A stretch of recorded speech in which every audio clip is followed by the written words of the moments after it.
എന്നാൽ ഞാൻ താങ്കളോട് ചോദിക്കുന്നില്ല. പോരെ, താങ്കളോട് ചോദിക്കുന്നില്ല, താങ്കൾ വിഷമിക്കാതിരിക്കും. അദ്ദേഹം പറയട്ടെ. അങ്ങനെയുണ്ടോ?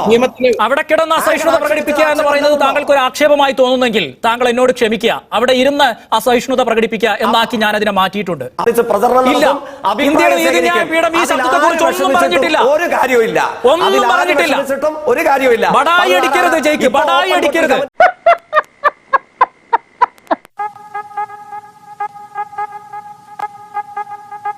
തുടർഭരണത്തിന് വേണ്ടിയാണോ നവകേരള സർവേ? തുടർഭരണത്തിന് വേണ്ടിയാണോ നവകേരള സർവേ? അഭിഭാഷകൻ പറഞ്ഞ കാര്യങ്ങൾക്ക് മറുപടി പറയണ്ടേ?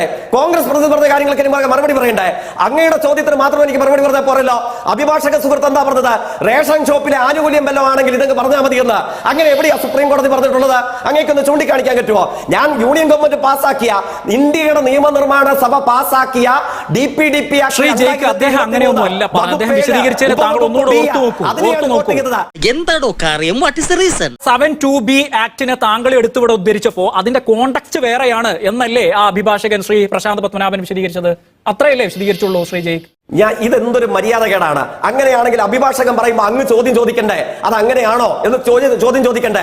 അങ്ങ് ആ സമയം അഭിഭാഷകനും മാധ്യമ പ്രവർത്തകനും കോൺഗ്രസിന്റെ ഔദ്യോഗിക പ്രതിനിധിക്കും സംസാരിക്കാൻ അങ്ങ് ഇഷ്ടം പോലെ അവസരം കൊടുത്തു. താങ്കൾക്ക് ഇഷ്ടം പോലെ സമയം തന്നിട്ടുണ്ട്, താങ്കൾക്ക് സമയം തന്നില്ല എന്നൊന്നും പറഞ്ഞേക്കരുത്. പിന്നെ ഈ ചർച്ചയിൽ ഏറ്റവും കൂടുതൽ ചോദ്യങ്ങൾ സ്വാഭാവികമായും അഭിമുഖീകരിക്കുക താങ്കളാണ്.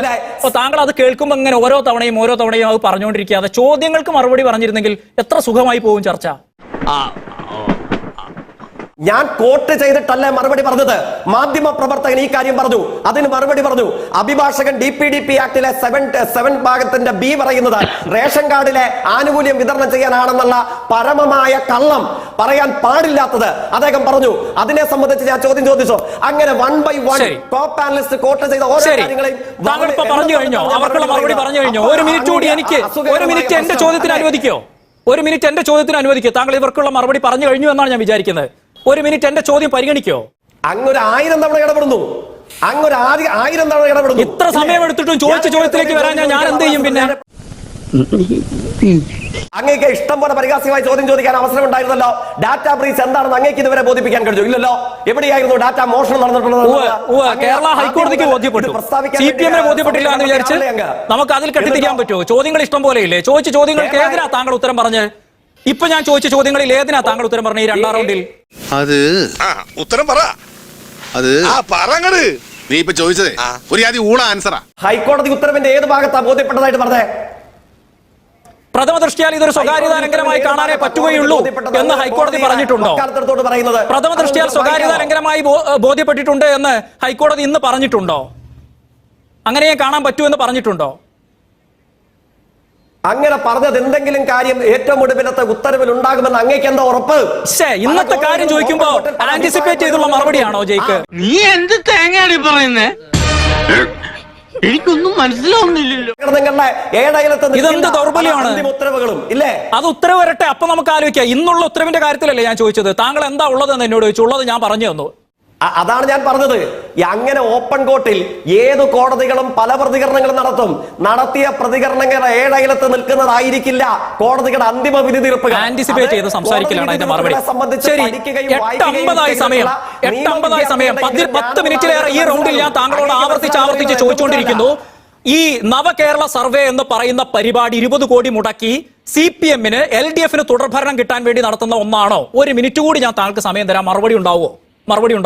ആവശ്യമില്ലാത്ത ചോദ്യങ്ങൾ ചോദിക്കരുത്. ഒരിക്കലുമല്ല.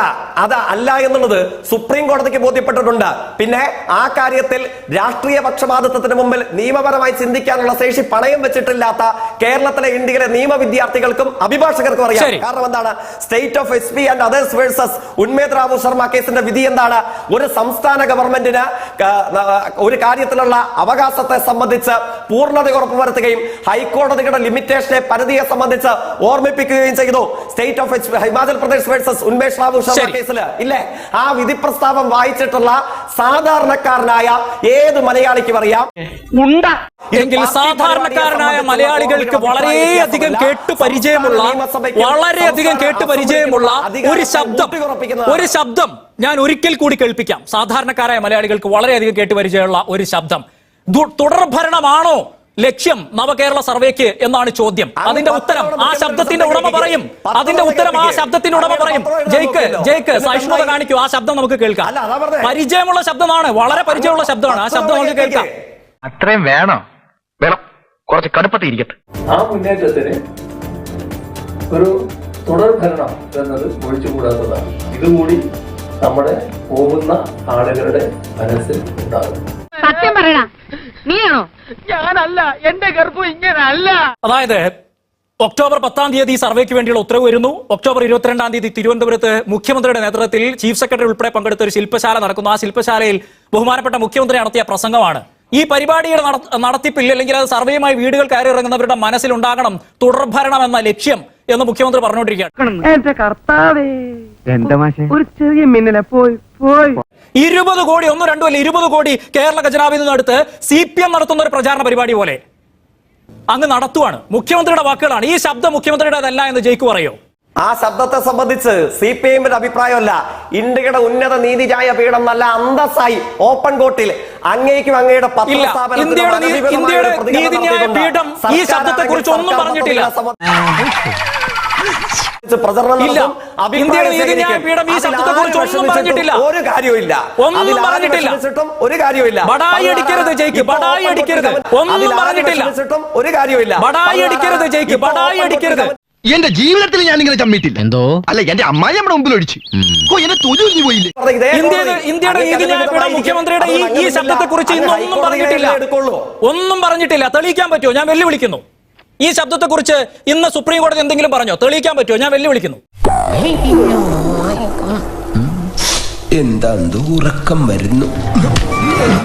ഞാനും തിരിച്ച് വെല്ലുവിളിക്കുന്നു. അത് കേട്ട ഹൈക്കോടതി വിധി സുപ്രീം കോടതി അങ്ങേക്ക് തെളിയിക്കാൻ പറ്റുമോ? ഞാൻ തെളിയിക്കാം. ആ ജഡ്ജ്മെന്റ്, സുപ്രീം കോടതി ജഡ്ജ്മെന്റ് എടുത്തു വന്നിരുന്ന് ശ്രീ ജയിക്കുമായി ഒരു അഭിമുഖത്തിന് ഞാൻ തയ്യാറാണ്. പിന്നെ നാണക്കെടുത്തി. അങ്ങേക്ക് വെല്ലുവിളിക്കാൻ പറ്റുമോ? ശ്രീ മുഖ്യമന്ത്രി പിണറായി വിജയന്റെ ഈ ശബ്ദരേഖയെ കുറിച്ച് ഇന്ന് സുപ്രീം കോടതി ഒന്നും പറഞ്ഞിട്ടില്ല. ഈ ശബ്ദരേഖ ഇനി അടുത്ത ഹിയറിംഗിൽ അവിടെ ആരെങ്കിലും വാദത്തിന്റെ ഭാഗമായി സമർപ്പിക്കുകയോ ഉദ്ധരിക്കുകയോ എന്ന് എനിക്കറിയില്ല. പക്ഷെ ഈ ശബ്ദരേഖ റിയൽ ആണ്. അതിൽ തുടർഭരണമാണ് ലക്ഷ്യം. നമ്മുടെ നവകേരള പരിപാടി, സർവേ പരിപാടിക്ക് തുടർഭരണമാണ് നോട്ടം, പ്രധാന ലക്ഷ്യം. മനസ്സിലാക്കാത്തവർ അതുകൂടി മനസ്സിലാക്കണം എന്ന് പറഞ്ഞു കൊടുക്കുകയാണ് മുഖ്യമന്ത്രി. അതൊക്കെ ഗോപാലകൃഷ്ണൻ ഒരു നമ്പർ അല്ലേ? ഇത് എന്റെ ഒരു നമ്പറാ. കളിക്കുന്നത് അതിൽ വേണ്ട തെണ്ടി. പറഞ്ഞു കൊടുത്തില്ല എന്ന് ജയിക്ക് പറയോ? പറഞ്ഞു കൊടുത്തിട്ടുണ്ടോ ഇല്ലയോ ജയിക്ക്?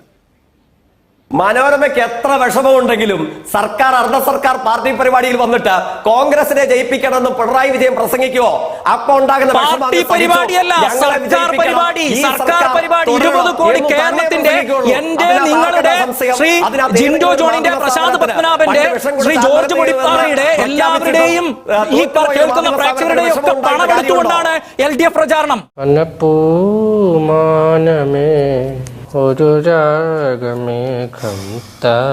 LDF പ്രചാരണമാണോ എന്ന് താങ്കളോട് ഞാൻ ചോദിച്ചത്. അല്ല എങ്കിൽ എന്തിനാണ് തുടർഭരണത്തെ കുറിച്ച് അവിടെ ക്ലാസ് എടുക്കുന്നത് മുഖ്യമന്ത്രി? LDF പ്രചരണം എന്നുള്ള അങ്ങയുടെ വ്യാഖ്യാനമല്ലേ? ഇത് കേരളത്തിലെ ജനങ്ങൾക്ക്, മഹാഭൂരിപക്ഷം വരുന്ന സർക്കാർ ജീവനക്കാർ, സാധാരണക്കാർ, തൊഴിലാളികൾ, ദിവസവേതനക്കാർ, വിദ്യാർത്ഥികൾ, ഇവർക്ക് എല്ലാവർക്കും അത്ഭുത സമാനമായ നേട്ടങ്ങൾ സമ്മാനിച്ച, അവകാശങ്ങൾ എത്തിച്ചു കൊടുത്ത ഗവൺമെന്റ് അല്ലേ? ആ ഗവൺമെന്റിന് തുടർച്ചയുണ്ടാകണമെന്നല്ല പറഞ്ഞത്. അതിന് തുടർച്ചയുണ്ടാകണമെന്ന് പറയുമ്പോ ഒരു പത്രസ്ഥാപനത്തിന് മാത്രം ഇത്ര അസഹിഷ്ണുതയും വിഷമവും ഉണ്ടാകുന്നത് എന്തിനു വേണ്ടിയിട്ടാണ്? ഒരുമാതിരി ചൊറിഞ്ഞു വരുന്നുണ്ട് നിന്റെ വർത്താനം കേട്ടിട്ട്. ജയിക്ക് ആദ്യം പറഞ്ഞൊരു കാര്യത്തിന്റെ വിയോജിപ്പ് വസ്തുതാപരമായി അതിനകത്ത് വസ്തുത ശ്രീ പ്രശാന്ത് പത്മനാഭൻ ചൂണ്ടിക്കാണിച്ചു. അദ്ദേഹത്തിന്റെ ആ പ്രസ്താവന തെറ്റാണെന്ന് പറഞ്ഞ് താങ്കൾ 2ാം റൗണ്ടിൽ വീണ്ടും പറഞ്ഞു. ഇപ്പൊ അതിന് അദ്ദേഹം മറുപടി പറയുന്നു. എന്തിനാണ് അവിടെ കിടന്ന് ഇങ്ങനെ അസഹിഷ്ണുത കാണിക്കുന്നത്? മോനെ, എന്താണ് നിന്റെ പ്രശ്നം? അദ്ദേഹം പറഞ്ഞോട്ടെ, ആകെ ചുരുങ്ങിയ സമയമുള്ളത്. നിയമത്തിലെ അപ്രോഷൻ മാത്രമാണ്. കസേരയിൽ ഇതുകൊണ്ട് തന്നെയാണ്. അങ്ങ് കിടന്നിട്ടുണ്ടോ ഇല്ലെന്ന് എനിക്കറിയില്ല. ഏതെങ്കിലും രാഷ്ട്രീയത്തിന് മുമ്പിൽ അത് അങ്ങ് ആലോചിച്ചാൽ മതി. ചോദിച്ച ചോദ്യത്തിന് ഉത്തരം ഉണ്ടെങ്കിൽ പറയാം. അല്ലാതെ ഇമാതിരിയുള്ള ആക്ഷേപങ്ങളാണ് സ്ഥിരം മറുപടി എങ്കിൽ ആയിക്കോളൂ, കുഴപ്പമില്ല. ആരാക്ഷേപിച്ചത്? കിടന്നു എന്ന് പറഞ്ഞിട്ട് ആരാക്ഷേപിച്ചത്? ആങ്കർ ആക്ഷേപിച്ച ആക്ഷേപമല്ലേ? ആക്ഷേപിച്ച ആക്ഷേപമല്ലേ? എന്തോന്നാടോ ഇത്? എവിടെ നിന്ന് കിട്ടിയോടോ ഈ ഉണ്ടാക്കണേ? അങ്ങനെയുണ്ടോ?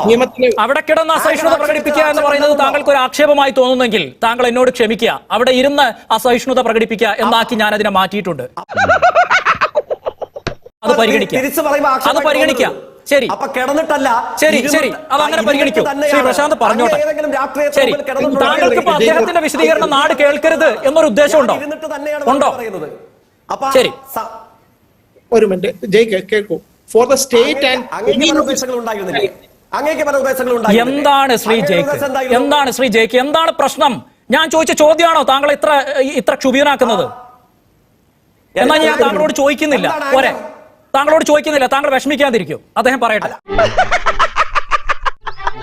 ഈശ്വര, ഇവിടെ ആരില്ലല്ലോ ഇതൊന്ന് പറഞ്ഞു ചിരിക്കാനായിട്ട്. വിഷമം വേണ്ട. അങ്ങയുടെ രാഷ്ട്രീയത്തെ കുറിച്ചും ചോദിക്കുന്നില്ല.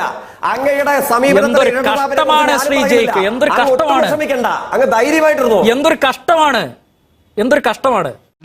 ഇതിങ്ങനെ വെറുതെ വിട്ടാ പറ്റില്ല. റോസപ്പ് പോലുള്ള കവിള എനിക്ക് കൊതിയായിട്ട് പാടില്ല.